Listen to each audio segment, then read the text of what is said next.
एपक capital के channel पर आपका फिर से स्वागत है। आज हम भारत की सबसे प्रतिष्ठित कंज्यूमर गुड्स कंपनियों में से एक डाबर इंडिया का गहराई से विश्लेषण करने जा रहे हैं। 138 से अधिक वर्षों की विरासत और 91851100 INR के मौजूदा मार्केट कैप के साथ यह आयुर्वेदिक दिग्गज पीढ़ियों से एक घरेलू नाम रहा है। लेकिन यहाँ लाख रुपये का सवाल ये है, पिछले एक साल में 21% गिरने के बाद क्या डाबर का स्टॉक एक छिपा हुआ हीरा है या एक वैल्यू ट्रैप?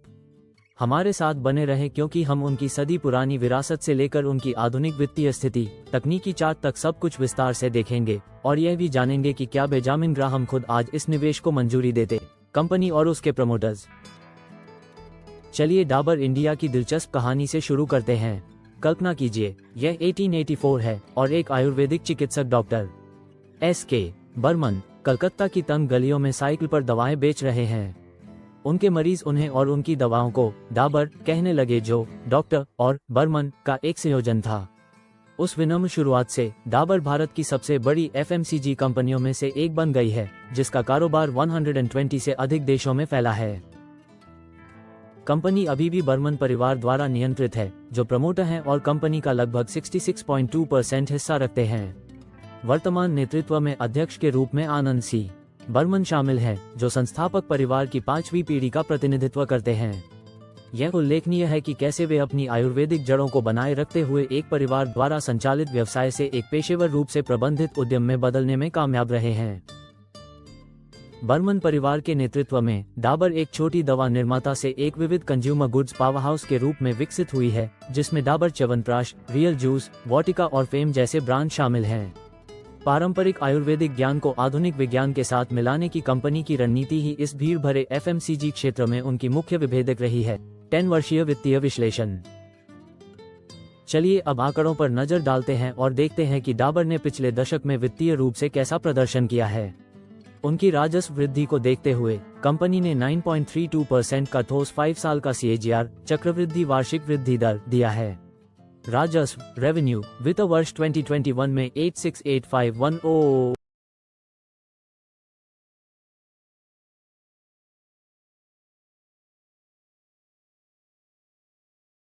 हालांकि यहाँ चीजें दिलचस्प हो जाती हैं जबकि राजस्व बढ़ा है, लाभप्रदता मार्जिन, प्रॉफिटेबिलिटी मार्जिन्स दबाव में रहे हैं। शुद्ध लाभ मार्जिन, नेट प्रॉफिट मार्जिन वित्त वर्ष 2021 में 16% से घटकर वित्त वर्ष 2025 में 11.98% हो गया है। मार्जिन में ये कमी मुख्य रूप से कच्चे माल की लागत में मुद्रास्फीति और FMCG क्षेत्र में बढ़ी हुई प्रतिस्पर्धा के कारण है।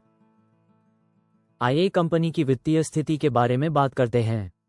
डाबर 2.01 के कर्ट रेशियो और 1.20 के क्विक रेशियो के साथ उत्कृष्ट लिक्विडिटी तरलता बनाए हुए है।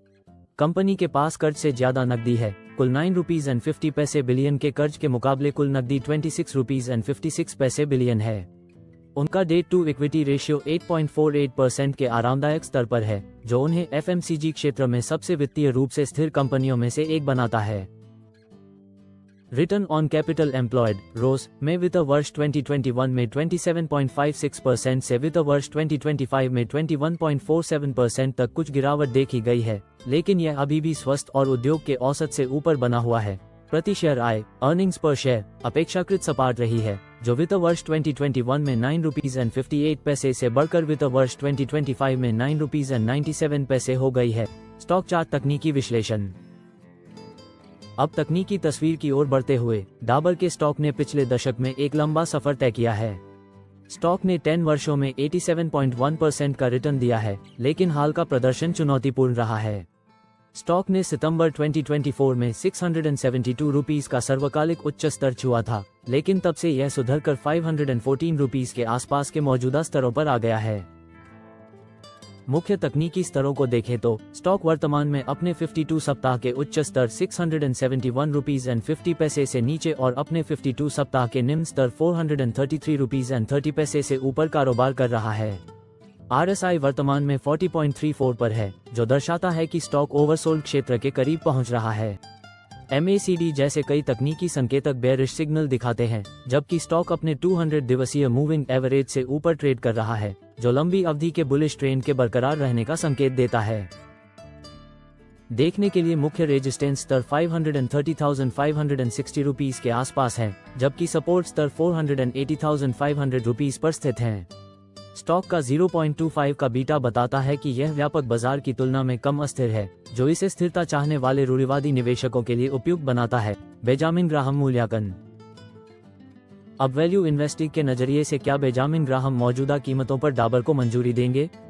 चलिए उनके प्रसिद्ध फॉर्मूले को लागू करते हैं। 9.97 पैसे के एप्स और 60.94 पैसे के प्रति शेयर बुक वैल्यू के साथ हम ग्राहम नंबर की गणना कर सकते हैं।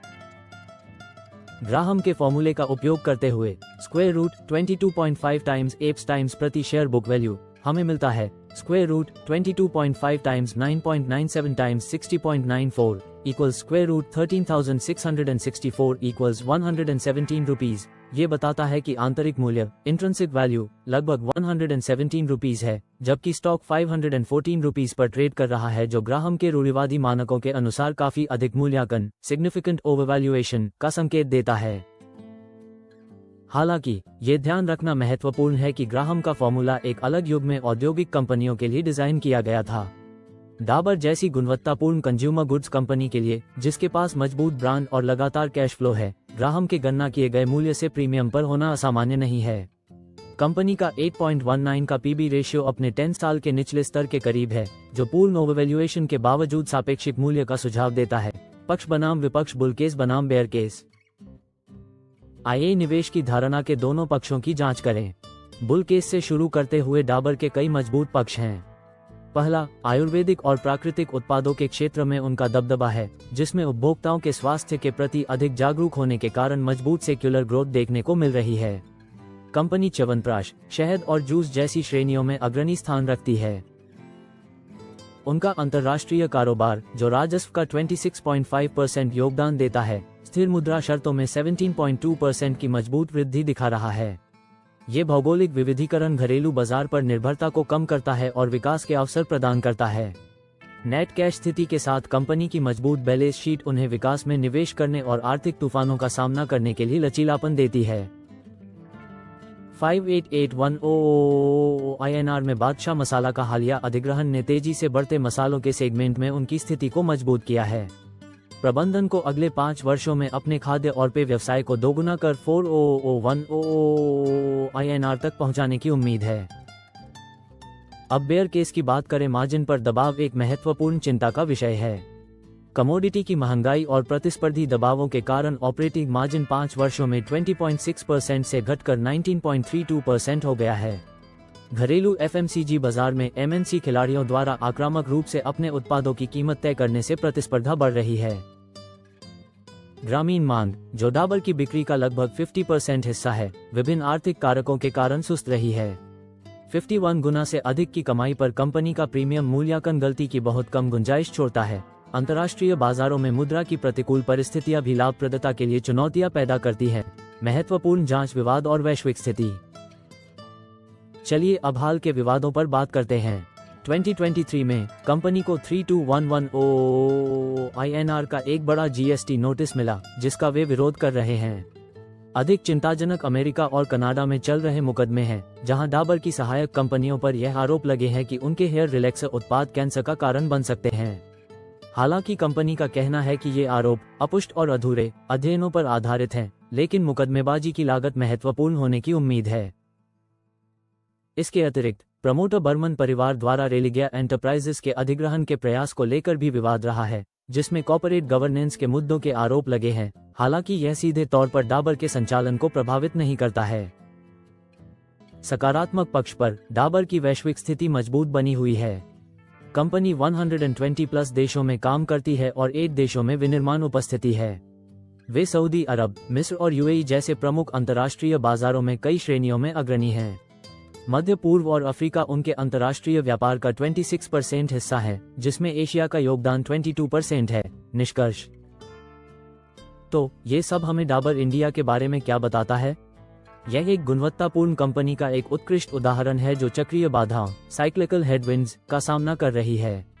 कंपनी के पास मजबूत फंडामेंटल्स है, प्रमुख बाजार स्थिति, स्वस्थ बैलेंस शीट, बढ़ती अंतर्राष्ट्रीय उपस्थिति और प्राकृतिक तथा आयुर्वेदिक उत्पादों की ओर सेक्युलर ट्रेंड का लाभ। हालांकि वर्तमान चुनौतियां वास्तविक हैं, मार्जिन पर दबाव, प्रतिस्पर्धा की तीव्रता, ग्रामीण मांग में मंदी और महंगा मूल्यांकन। मौजूदा कीमतों पर स्टॉक पूर्णता की कीमत पर प्रतीत होता है, जो मूल्य के प्रति सजग निवेशकों के लिए बहुत कम मार्जिन ऑफ सेफ्टी छोड़ता है। दीर्घकालिक निवेशकों के लिए जो आयुर्वेदिक और प्राकृतिक उत्पादों की कहानी में विश्वास करते हैं, डाबर 450,470 रुपीस के स्तर से नीचे किसी भी बड़ी गिरावट पर आकर्षक हो सकता है। जो लोग तत्काल रिटर्न की तलाश में हैं, उनके लिए अगली कुछ तिमाहियों पर नजर रखना महत्वपूर्ण होगा। मार्जिन में सुधार और ग्रामीण मांग में पुनरुद्धार के कोई भी संकेत एक री-रेटिंग को गति दे सकते हैं। अस्वीकरण: यह विश्लेषण केवल शैक्षिकी उद्देश्यों के लिए है और इसे निवेश सलाह नहीं माना जाना चाहिए। स्टॉक की कीमतें अस्थिर हो सकती हैं और पिछला प्रदर्शन भविष्य के परिणामों की गारंटी नहीं देता है। कृपया कोई भी निवेश निर्णय लेने से पहले एक योग्य वित्तीय सलाहकार से परामर्श करें और अपना खुद का शोध करें। यहाँ प्रस्तुत जानकारी सार्वजनिक रूप से उपलब्ध आंकड़ों और हमारे विश्लेषण पर आधारित है, लेकिन बाजार की स्थितियाँ तेजी से बदल सकती हैं। अगर इस वीडियो ने आपको डाबर को बेहतर ढंग से समझने में मदद की तो इसे लाइक करना न भूलें और अधिक स्टॉक विश्लेषण के लिए सब्सक्राइब करें और हमें कमेंट्स में बताएं कि आप अगला विश्लेषण किस स्टॉक पर चाहते हैं।